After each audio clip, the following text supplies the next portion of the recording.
Pagod na si mama. Oh, alam ko. Pero may isa pang hindi nagsasalita.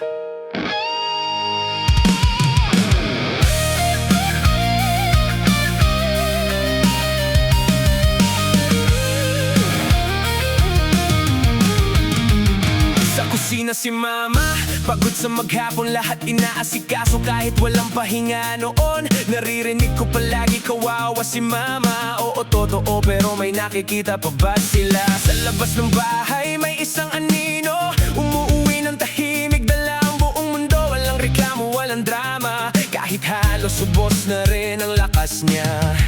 Hindi siya sanay magsabi, pero ramdam mo kung gaano kabigat. Pagod na si mama, oo, naririnig ko. Pero paano naman si papa na tahimik lang sa sulok?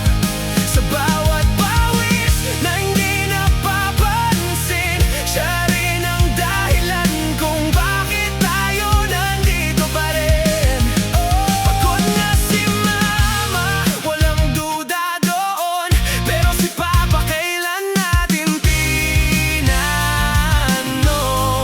Sa likod ng katahimikan na dala niya, may kwento rin ng pagod na hindi niya sinasabi.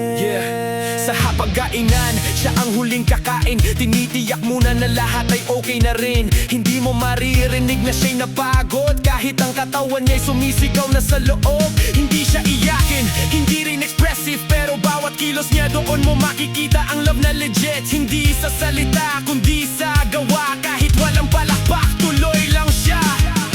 Hindi lahat ng bayani maingay. Minsan nasa tabi mo lang.